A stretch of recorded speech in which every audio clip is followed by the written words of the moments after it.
Shalom adik-adik semuanya, apa kabar? Kandes berharap pagi hari ini kita semua selalu diberikan kekuatan, diberikan kesehatan yang melimpah dari Tuhan Yesus saja. Dan pagi hari ini tentunya adalah hari yang sangat istimewa. Tapi meskipun kita nggak bisa beribadah bersama-sama, hari ini saya mau mengajak kita semua untuk kembali memuji Tuhan, dan juga nanti kita akan mendengarkan akan sebagian dari kebenaran firman Tuhan. Mari adik-adik semuanya, kita mau persiapkan hati dan juga pikiran kita. Saya mau undang untuk kita naikkan pujian terlebih dahulu. Kita mau katakan bahwa segala pujian hanya bagimu.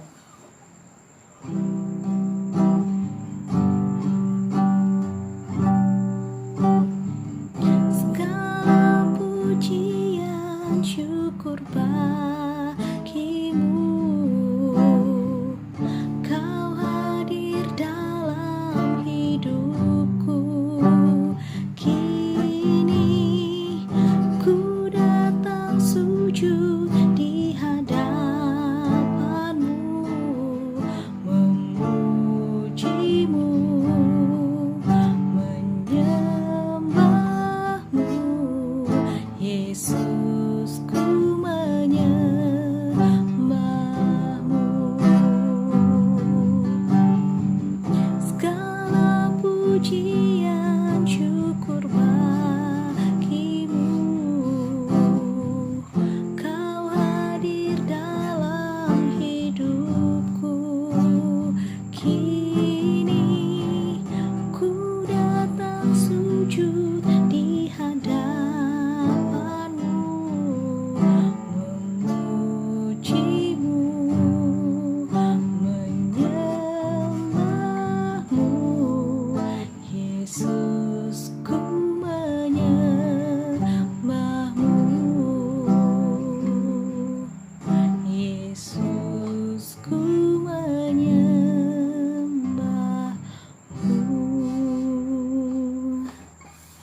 Nah, adik-adik, mari kita sebelum kita mau mendengarkan akan kebenaran firman Tuhan, kita mau berdoa terlebih dahulu. Selamat pagi Tuhan Yesus yang baik, terima kasih untuk hari ini karena Tuhan terus memberikan kekuatan, memberikan kesehatan kepada kami, dan kami mengucap syukur untuk setiap apa yang sudah Tuhan Yesus berikan dalam kehidupan kami. Pagi hari ini Bapa, kami mohon pimpinan Roh Kudus-Mu untuk memampukan kami dapat membuka hati dan pikiran kami, mendengarkan akan kebenaran firman Tuhan, dan kami boleh terus lakukan kebenaran itu untuk kami lakukan dalam kehidupan kami sehari-hari. Ampuni Tuhan Yesus untuk setiap kesalahan kami, dan kami siap untuk mendengarkan akan kebenaran firman Tuhan. Terpujilah Engkau Tuhan Yesus yang baik, kami sudah berdoa mengucap syukur. Haleluya, amin. Nah, buat adik-adik semuanya, mari siapkan untuk Alkitab kita. Hari ini firman yang mau Kandes sampaikan itu terambil dari Matius 13 ayat yang ke-53 sampai dengan ayat yang ke-58, yaitu terambil dari Matius 13 ayat yang ke-53 sampai dengan ayat yang ke-58. Tapi hari ini saya nggak cuma baca sendiri loh. Hari ini saya mengajak rekan-rekan saya, yaitu Kak Udur dan juga Kak Geri, untuk bersama-sama membacakan kebenaran firman Tuhan. Nah, kita mau baca ya untuk firman Tuhan pada pagi hari ini. Judul perikop dari firman Tuhan hari ini adalah Yesus ditolak di Nazaret. Setelah Yesus selesai menceritakan perumpamaan-perumpamaan itu, ia pun pergi dari situ. Setibanya di tempat asalnya, Yesus mengajar orang-orang di situ di rumah ibadat mereka. Maka takjublah mereka dan berkata, "Dari mana diperolehnya hikmat itu dan kuasa untuk mengadakan mujizat-mujizat itu? Bukankah ia ini anak tukang kayu? Bukankah ibunya bersama Maria? Bukankah ibunya bernama Maria dan saudara-saudaranya Yakobus, Yusuf, Simon, dan Yudas? Dan bukankah saudara-saudaranya perempuan semuanya ada bersama kita? Jadi dari mana diperolehnya semuanya itu?" Lalu mereka kecewa dan menolak dia. Maka Yesus berkata kepada mereka, "Seorang nabi dihormati di mana-mana, kecuali di tempat asalnya sendiri dan di rumahnya." Dan karena ketidakpercayaan mereka, tidak banyak mujizat diadakannya di situ. adik-adik yang terkasih dalam nama Tuhan Yesus Kristus, hari ini kita melihat dari firman Tuhan yang sudah kita baca, yaitu bagaimana Tuhan Yesus pada saat menyampaikan akan kebenaran firman Tuhan, ya, dia baru kali itu merasakan yang namanya ditolak. Ya, bahkan Tuhan Yesus ditolak itu oleh orang-orang yang dulu adalah tempat asalnya Tuhan Yesus juga, ya, bahwa pada saat Tuhan Yesus menyampaikan kebenaran firman Tuhan, memang banyak yang datang untuk mendengarkan firman tersebut. Tapi pada saat orang-orang di sekitar itu tahu bahwa siapa latar belakang Kristus, ya, siapa latar belakang kehidupannya Tuhan Yesus pada zaman dulu, pada akhirnya mereka menjadi kecewa dan mereka menjadi tidak percaya hanya gara-gara sebuah latar belakang. Nah, Tuhan Yesus tentunya tidak merasa kecewa meskipun pada saat itu dia berada di Nazaret, di tempat ia berasal, ya. Tapi Tuhan Yesus tetap mau menyampaikan akan kebenaran firman Tuhan tersebut, karena Tuhan Yesus tahu bahwa firman yang dia sampaikan itu adalah firman yang benar-benar dan firman yang berasal hanya daripada Allah saja. Dan meskipun banyak orang yang tidak percaya, tapi Tuhan Yesus terus melakukan untuk menyampaikan firman Tuhan dan bahkan masih terus untuk melakukan mujizat-mujizat itu, ya. Jadi hari ini Kak Anies mau sampaikan bahwa mari buat adik-adik semuanya kita mau belajar seperti Tuhan Yesus, bahwa kita tahu keberadaan kita saat ini kadangkala seringkali diremehkan orang, kadangkala keberadaan kita seringkali juga ditolak oleh orang-orang di sekitar kita, bahkan kaum minoritas dan juga kaum yang mayoritas dan juga minoritas itu menjadi sesuatu hal yang mungkin sampai saat ini masih terus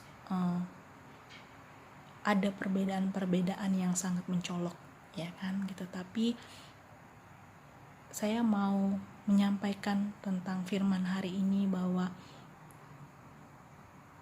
adik-adik remaja tidak perlu merasa rendah diri dan juga tidak perlu merasa malu, tidak perlu merasa minder karena kita hanya sebagai kaum minoritas ataupun kita sebagai orang yang sering sekali diejek, yang sering sekali diolok oleh orang-orang yang ada di sekitar kita. Tapi haruslah kita terus menyatakan akan rasa syukur kita bahwa pada saat orang-orang menghina ataupun mengejek, mengolok kita, itu artinya adalah orang tersebut sebenarnya sangat sayang sama kita, ya. Sama seperti Tuhan Yesus, dia terus melakukan karyanya dengan mengadakan terus mujizat-mujizatnya, dan tentunya dia melakukannya adalah dengan penuh rasa syukur. Nah, oleh sebab itu adik-adik juga harus seperti itu. Pada saat kalian dicemooh, pada saat kalian dikata-katain misalkan atau diolok-olok, kalian terima saja, atau tentunya dengan senyuman, dengan terus mengucapkan dalam hati bahwa terima kasih Tuhan karena saya sudah jadi anak Tuhan, dan meskipun saya sedikit kecewa, marah, tapi saya tahu bahwa Tuhan Yesus sangat sayang sama saya, dan Tuhan Yesus tidak pernah meninggalkan kita sebagai anak-anaknya pada saat kita dihina oleh orang-orang banyak atau orang-orang di sekitar kita. Dan mari, maka oleh sebab itu adik-adik semua gak perlu malu dalam hal bergaullah dengan siapa saja, tapi tentunya adalah bergaul dengan orang-orang yang positif, dengan orang-orang yang lebih banyak mendukung adik-adik maupun juga lebih banyak memberikan masukan-masukan yang baik. Tapi kalau pada saat adik-adik bergaul dengan orang-orang yang tidak baik, ya jangan diikutin gitu ya. Nah, begitu juga pada saat dimanapun kita berada, kita harus mengucap syukur akan keberadaan diri kita. Kita harus tahu bahwa kita itu diciptakan Allah, diciptakan oleh Tuhan Yesus adalah segambar dan serupa dengan Allah, dan Allah itu membuatnya itu sangat-sangat baik. Oleh sebab itu jangan pergunakan dengan hal-hal yang tidak baik gitu, dengan tentunya adalah pada saat kita dihina, pada saat kita tidak disukai orang gitu ya, jangan membuat kita merasa ya udah deh gitu, saya nggak diterima kok, saya bukan siapa-siapa di antara mereka gitu. Tidak, tapi adik-adik harus tunjukkan bahwa adik-adik juga punya sesuatu. Tuhan itu sebenarnya memberikan talenta-talenta yang mungkin masih terpendam, yang mungkin belum kita keluarin secara 100% gitu ya. Tapi sekali lagi bahwa kita anak-anak Tuhan adalah anak-anak yang boleh, yang harus terus dipenuhi dengan rasa syukur. Oleh sebab itu mari adik-adik kurangi untuk berpikiran negatif terhadap orang, dan terus berdoa dan juga mendoakan mereka apabila mereka menyakiti kita. Gak boleh dendam, gak boleh marah ya, dan tidak boleh merasa diri minder, dan tidak lagi merasa bahwa kita dikucilkan, tapi kita harus tunjukkan bahwa kita adalah anak-anak Allah yang begitu luar biasa hebatnya. Nah, demikian adik-adik semuanya untuk firman Tuhan kita pada pagi hari ini. Tapi sebelum kita mengakhiri firman Tuhan hari ini, saya punya cerita juga, atau saya mau juga dengerin cerita dari kakak-kakak, yaitu dari Kak Udur dan Kak Geri, yang mereka juga mungkin memiliki pengalaman yang seperti dialami oleh Tuhan Yesus ya. Kira-kira apa ya? Nah, adik-adik, sebelumnya kita mau coba dengerin dulu yuk untuk cerita mereka berdua pada pagi hari ini ya. Oke? Shalom adik-adik. Sebenarnya Kak Udur cuma mau nambahin sharing firman Tuhannya dari Kandas aja. Lebih ke minder sih adik-adik, karena kan di sini kasusnya itu Tuhan Yesus sebagai anak tukang kayu, namun Tuhan Yesus itu tetap berkarya. Nah, dia gak malu, Tuhan Yesus gak malu. Jadi ceritanya ini pribadi dari Kak Udur. Jadi pribadinya ini kenapa? Karena waktu dulu Kak Udur itu kuliah sambil kerja. Nah, pada saat teman-teman ngerasain yang namanya nongkrong-nongkrong, tapi Kak Udur cuma bisa ngejawab kalau Kak Udur tuh harus kerja. Dan kebetulan banget waktu itu ada teman Kak Udur yang main ke McD. Nah, ngeliat tuh Kak Udur lagi kerja kayak gimana, lagi ngasirin, lagi ngelap-ngelap meja. Dan di situ Kak Udur nggak malu. Buat apa Kak Udur malu? Kakak ngerasa tuh kakak di situ kerja, dan kerja di situ untuk kuliah, dan bisa sampai sekarang bisa udah lulus, puji Tuhan. Dan di sini Kak Udur cuma mau ngasih tahu ke adik-adik kalau adik-adik di sini ngeluh mulu, terus juga minder sama keadaan adik-adik, latar belakang adik-adik itu nggak ada habisnya. Adik-adik itu nggak bisa ngerubah apapun. Kalau misalnya adik-adik cuma ngerasain itu, nggak dalamin, insecure, nggak mikir ke depannya, nggak mau merubah segala sesuatu. Kalau adik-adik terbuka, open, friendly, di sini pasti adik-adik bisa berkarya. Terlebih adik-adik harus bersyukur dengan keadaan yang adik-adik miliki, karena itu semua adalah milik Tuhan. Begitu. Jadi lebih ke bersyukur dengan apa yang sudah diberikan sama Tuhan, dan adik-adik di sini pasti berkarya bisa dengan apapun bersama dengan Tuhan. Itu aja sih adik-adik. Halo teman-teman semua, respon saya atau tanggapan saya dari ayat yang kita baca barusan itu, di situ ditulis kalau banyak orang yang melakukan apa yang telah dilakukan, apa yang telah dibicarakan oleh Tuhan Yesus, hanya karena Tuhan Yesus dipandang sebagai anak tukang kayu, status sebagai anak tukang kayu. Kalau bisa status, mungkin banyak dari kita yang minder karena siapa sih kita, dari mana sih kita, keluarga kita biasa-biasa aja. Jadi saya waktu SMA pernah kayak gitu, saya merasa minder karena saya nggak punya apa-apa, berasal dari keluarga yang biasa-biasa aja, sedangkan teman-teman saya itu punya pakaian yang bagus, sepatunya bagus, udah pada mulai pegang handphone, mereka bisa main sana sini. Di situ saya minder karena saya nggak bisa seperti mereka. Tapi emang karena dari dulu mungkin saya dasarnya nggak mau terlalu memikirkan dari apa yang saya nggak punya. Saya selalu berpikir apa yang saya punya, dan itu yang saya selalu usahakan. Jadi kalau dulu saya zaman SMA itu, saya melakukan semua apa yang saya bisa supaya saya dapat juga bisa diterima sama semua orang. Jadi saya nggak mau pentingin, nggak mau mikirin status saya, latar belakang saya nggak mau menjadi malu hanya karena itu. Jadi saya terus melakukan apa yang saya bisa, apa yang saya punya, itu yang saya usahakan. Seperti kalau dulu SMA itu,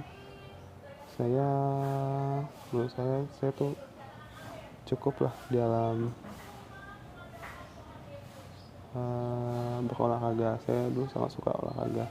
Jadi dari olahraga itu saya melakukan semua yang saya bisa. Saya main futsal, saya main basket, saya mengeluarkan semua usaha saya. Ketika latihan pun saya mengusahakan semua yang saya bisa, sampai pada akhirnya dari olahraga itu saya punya banyak teman, dan saya juga punya banyak kenalan, dan saya tidak dipandang sebelah mata lagi. Saya tidak diacuhkan hanya karena saya tidak memiliki apa-apa, tidak bisa mengikuti gaya mereka. Jadi usahakanlah apa yang kita punya, apa yang kita bisa, dan jangan malu karena status kita atau status yang dilabelkan dari orang banyak kepada kita. Terima kasih. Gimana adik-adik semuanya, cerita dari Kak Udur sama Kak Geri yang udah boleh sharing sama kita hari ini. Cerita mereka luar biasa ya. Meskipun mereka pernah merasakan hal tersebut, tapi mereka tidak pernah lari dari Tuhan, mereka tidak marah sama Tuhan, tapi mereka terus ikut bersama-sama dengan Tuhan. Dan tentunya adalah bahwa mereka juga tahu karena Tuhan sudah sayang sama mereka, dan akhirnya mereka mau memaafkan orang-orang tersebut, orang-orang yang pernah menghina, mengolok mereka, bahkan terus mendoakan orang-orang tersebut, ya kan. Nah, begitu juga dengan adik-adik semuanya. Mari, bukan hanya kami kakak-kakak guru sekolah minggu, tapi adik-adik juga belajar untuk boleh saling mengampuni, saling mendoakan. Dan tentunya adalah kita tahu bahwa sebagai anak-anak Tuhan itu nggak boleh punya rasa benci, tapi harus terus lakukan kehidupan kita tentunya dengan penuh sukacita, dan tentunya adalah penuh dengan rasa syukur terhadap Tuhan Yesus yang sudah memberikan kehidupan terhadap kita. Nah, demikian firman Tuhan pada pagi hari ini adik-adik semuanya. Sebelum itu kita mau menutup firman kali ini dengan kita mau kembali berdoa. Terima kasih Bapa yang baik untuk firman Tuhan yang boleh sudah kami dengarkan pada pagi hari ini. Ajari kami Tuhan untuk selalu menjadi anak-anak yang tidak lagi merasa minder, tidak lagi merasa malu. Kami mau bergaul dengan rekan-rekan kami, tentunya bergaul untuk hal-hal yang positif, hal-hal yang baik. Dan Tuhan Yesus juga kami mau berdoa untuk orang-orang yang sering mungkin menghina kami, mengolok-olok kami, menganggap kami sebelah mata, tapi kami terus memohon kepada Engkau, biarlah mereka semua terus diberikan juga kekuatan, juga mereka diberikan terus rasa bersyukur terhadap apa yang mereka miliki, apa yang mereka sampaikan. Dan juga begitu kami pun juga boleh terus dipenuhi oleh kasih kuasa daripada Engkau saja, karena kami tahu kami adalah anak-anak Tuhan yang begitu berharga, dan kami tahu bahwa anak-anak Tuhan juga tidak boleh untuk merasa dendam, merasa untuk diolok-olok kembali, tapi kami mau berteman dengan siapa saja. Terima kasih Tuhan Yesus untuk kebenaran firman Tuhan pada pagi hari ini. Kami mau terus juga mendukung dalam doa untuk virus-virus yang masih melanda di negara kami maupun juga di seluruh dunia. Tuhan Yesus tolong sembuhkan, Tuhan Yesus tolong angkat sakit penyakit semuanya ya Bapa, sehingga kami boleh beraktivitas sedia kala, kami boleh bersekolah kembali, kami boleh beribadah kembali bersama-sama ya Bapa. Oleh sebab itu Tuhan Yesus ampuni akan kesalahan kami apabila sakit penyakit yang ada saat ini karena juga kesalahan kami. Dan sekali lagi Tuhan Yesus akan mengambil alih semuanya, sehingga tepat pada waktunya kami yakin dan percaya kami semua boleh dipulihkan. Dan kami memohon kepada Engkau juga terus Tuhan Yesus untuk melindungi kami, menjauhkan kami dari virus-virus, terus memberikan kekuatan kesehatan dalam kehidupan kami. Terima kasih Bapa yang baik, sekali lagi ampuni untuk setiap kesalahan kami sudah berdoa mengucap syukur, haleluya, amin. Nah adik-adik, demikian firman Tuhan yang boleh Kak Andes, Kak Udur, dan juga Kak Geri sampaikan. Biarlah sekali lagi semua yang boleh kami sampaikan itu boleh menjadi kekuatan buat adik-adik semuanya, menjadi pegangan juga. Dan jangan lupa untuk tetap stay at home dan juga terus makan yang banyak, minum vitamin, terus berikan kekuatan, olahraga yang baik, tidur yang cukup, semuanya biarlah adik-adik semua tetap terus diberikan kekuatan dan juga kesehatan. Dan kita berharap supaya minggu depan sakit penyakit ini semua boleh tuntas, boleh kelar, sehingga kita boleh beribadah kembali bersama-sama ya. Oleh sebab itu, terima kasih dan selamat hari Minggu. Tuhan Yesus memberkati kita semua.